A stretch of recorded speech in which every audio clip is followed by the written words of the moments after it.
como é que fala, sair do casulo, né? Então, você vai ter algumas enfermidades físicas, você vai ter algumas dificuldades dentro da sociedade, você vai ter alguns probleminhas de travamento, as coisas parecem que não vão dar certo, né? Que nem você falou, tem muita coisa na vida que a gente vai começando a desenhar e aí, pô, a gente vai parando, né? Parece que vai travando. Mas eu acho que faz parte. As pessoas tendem a desistir também, né? Que nem a gente falou, e tendem a ficar sem saber o que fazer. Mas o importante é persistir, né? Eu acho que essas terapias que a gente traz aqui no canal também para que seja essa ferramenta de auxílio na vida das pessoas, né? E eu acho que foi isso que te tirou aí da 3D, né, da sua vida física, mas como trabalhar, dormir, ter as necessidades básicas de um ser humano, e te projetou para essa vida espiritual. Como que foi essa transição? A vida é desafio, né? Se não tiver desafio, não vale, né? O jogo é esse, né? Eu vou falar um pouquinho disso também. Quando eu, então, sou despertada pela Avó Maria, né? E ela tá lá rezando lá o terço. A primeira coisa que acontece comigo, eu já estava, fazendo terapia com um psicólogo no método tradicional, naquela época tomava remédio, a depressão, tudo mais, tá?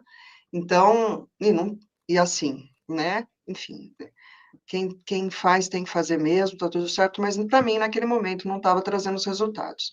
E quando acontece isso com a Avó Maria, então, primeiro lugar para onde eu vou, né? E na época, inclusive, orientado pela minha psicóloga, foi para uma casa de umbanda, porque ela falou, olha, acho que você está precisando tomar um passe. E eu era completamente descrente de tudo, né? Descrente de você vê como é que eu falei com Deus, né? Será que você existe? Mesmo eu tendo uma série de eventos paranormais, né? Desde criança, eu estava numa fase muito sem fé nenhuma, né? Fé em nada. Para começar em mim mesma, né? Porque eu tinha perdido a vontade de viver. Imagina então que fé você tem? Nenhuma. E eu fui então para uma casa de umbanda. E lá eu lembro que ao entrar eu me senti extremamente desconfortável, obviamente que porque quem estava, né, aquelas energias que estavam perto de mim também não queria, né? Então você sente ali uma série de julgamento, e eu estava muito nessa fase do julgar todo mundo, a vítima que julga, né? A chata, né? Todos contra mim. E quando eu chego nessa casa, e uma casa muito simples, eu olhei aquelas pessoas, falei, nossa, que coisa mais desagradável, tá todo mundo mentindo, é um fingimento, imagina que aquele povo tá incorporado, tá nada, imagina quantos, né, quem nunca, levanta a mão aí, né, que agora todo mundo fala que é diferente, mas quantos aqui começaram, né, negando e falando isso. E aí eu fui atendida por um preto velho, meu padrinho, inclusive, né, pai Joaquim. Quando eu, enfim, sentei à frente dele, ele me colocou ali aquele terço em volta de mim, né, aqueles terços grandes que alguns pretos velhos usam, né, de contas assim, colocou em volta de mim e ele começou a cantar um ponto. Ele só me deu boa noite, fia, e começou a cantar um ponto, e ele ficou 40 minutos ali cantando alguns pontos, e eu chorava a dor da vida, da alma. Eu sei que saía de mim, parecia que estava saindo tudo de dentro de mim, dor, sentimento, tudo. Eu não sabia nem explicar tamanha emoção e leveza que aquele movimento começou a fazer em mim. Sério, era como se me tirasse quilos de energia. Olha, eu falei, já arrepiou inteira aqui, quilos de energia.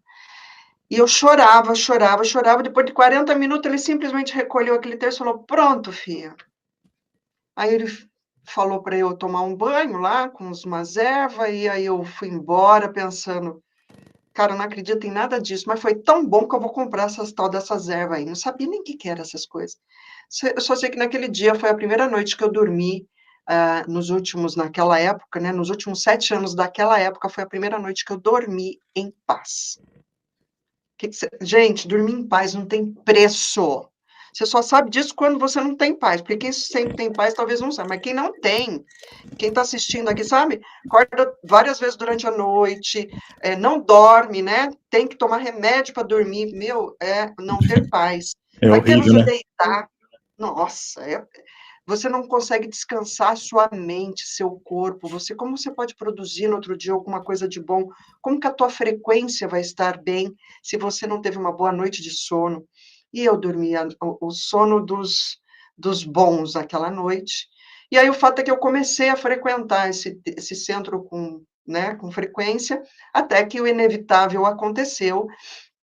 Eu tenho, né, aí eu fiz uma viagem astral numa noite, em que eu sou levada para um lugar e vêm vários guias ali conversarem comigo e me contar histórias sobre mim, né, que estavam me aguardando, que tinha sido combinado com a minha egrégora. Eu não sabia o que era egrégora, eu não sabia nada, não sabia que era Exu, Pombagira, não sabia nada, gente, nada. Pessoa perdida, né? Mas, e assim, eu os via eles não estavam vestindo as imagens, até porque como eu não tinha isso associado, então eu também não vi com aquele arquétipo, né, próprio de terreiros de Umbanda, de Candomblé, o que seja.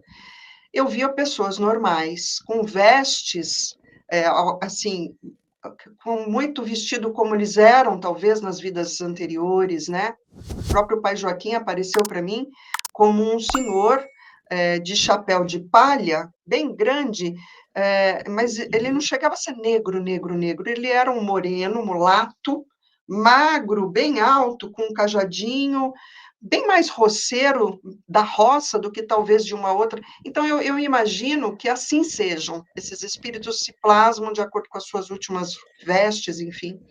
Mas eles vieram conversar comigo e me dizer que havia sido combinado com a minha egrégora, que quando eu despertasse, quando e se, porque sempre foi livre-arbítrio, que eles estariam me esperando para orientar.